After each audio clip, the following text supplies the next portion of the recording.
Okay, welcome back to Klein's Geometry. Today we're going to talk about the Polygon Angle Sum Theorem. And the question is, what is the sum of the angles of any polygon? Can we come up with a formula for that? Can we use it to find angle measures?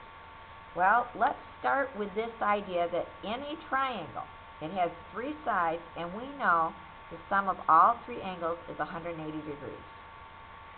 So that's one of those facts we learned in the past. We're going to use that now. Now, if I had a quadrilateral, and it doesn't have to be a rectangle, it can be anything. Well, I could put a diagonal through here, and now I have two triangles. I have 180 degrees here and 180 degrees here. So four sides, I get two triangles, and I have 2 times 180 equals 360 degrees for the sum of these four angles. Now, let's look at the pentagon.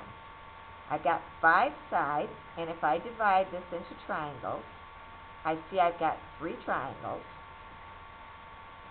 Each of these is 180 degrees, which would give me 1, 2, these 5 angle measures. So I have times 180 degrees, and 3 times 8 is 24, carry the 2, 540 degrees in this pentagon. Now, if I look at my hexagon, I'm going to divide this, and I've got 1 triangle here, 180, another one, and another one. So I've got 4 triangles times 180 degrees, and that's going to be 720 degrees. So I can see a pattern. Every time we add a side, we also add another triangle that we can draw inside here, and that's going to increase the sum of these angles by 180 degrees. Sum of all these angles added together, the interior angles. So if n is the number of the sides, the sum of the angles is going to be, well, the number of sides minus 2 to get the number of triangles, because notice when we have 3 sides, it's 1 triangle. So the number of sides minus 2 times 180 degrees. And that will give you the sum of the angles of any polygon, as long as it's actually any convex polygon. Because when you start drawing these diagonals in a concave one, it just causes all kinds of havoc. So this works with a convex polygon. Okay? Now the corollary to that is, if a polygon is regular, meaning all the angles are congruent, then we can find any angle measure by using that formula, the number of sides minus 2 times 180, and we'll just divide it by the number of sides. So each angle will just be the number of sides minus 2 times 180, and we'll divide that by the number of sides, so we can find any. So if I told you, let's say we have a polygon, we have a decagon. What is the sum of the angles?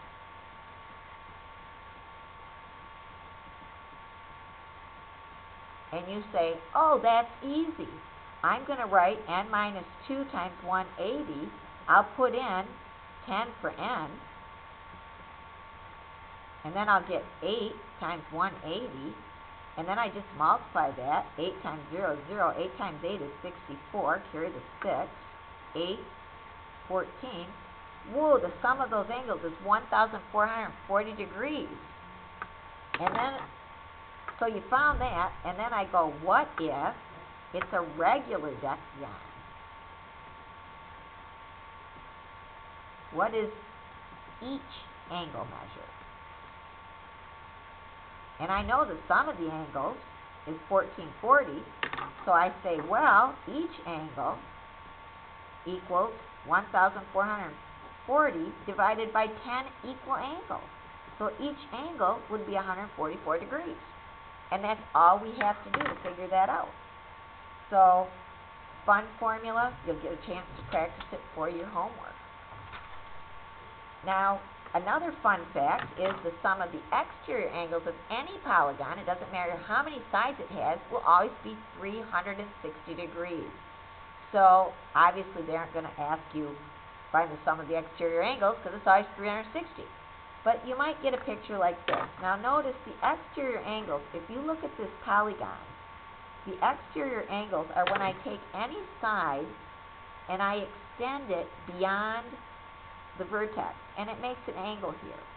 So there's 4r, that's one exterior angle. And if I extend this, I've got 8r for the next. And if I extend this angle, 5r. And if I extend this side, 7r. So if we wanted to find r, we'd say, sum of all of these angles is 360. So I can say 4r plus 7r plus 5r plus 8r equals 360 degrees. Well, you just add your coefficients, add like terms, 8, 10, 13, 20, 24r equals 360. Divide by your 24, and r equals, well, 24, if you want to think 360 divided by 24, 24 goes into 36.1. And when I think about 24 going into 120, I think 20 will go into 100 5 times, and 4 will go into 25 times. So I'm betting 5 will work. 5 times 4 is 20. Carry the 2. 5 times 2 is 10. 11, 12. That worked out just nicely. So r is 15. So when you're asked to find something like that, keep that in mind. Now, if you were asked to find the sum of the interior angles, you would use this process. You'd add them all up, but on this side, you'd have to use n minus 2 times 180, just like in example 3. So you might want to give example 3 a good look also.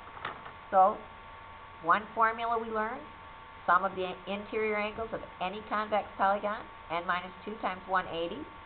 We learned we can take that a little further. If it's a regular polygon, divide by the number of sides, you find the measure of each angle. And another fun fact we learned how to use is that the sum of the exterior angles of any polygon is always 360 degrees. So hope this helps with your homework.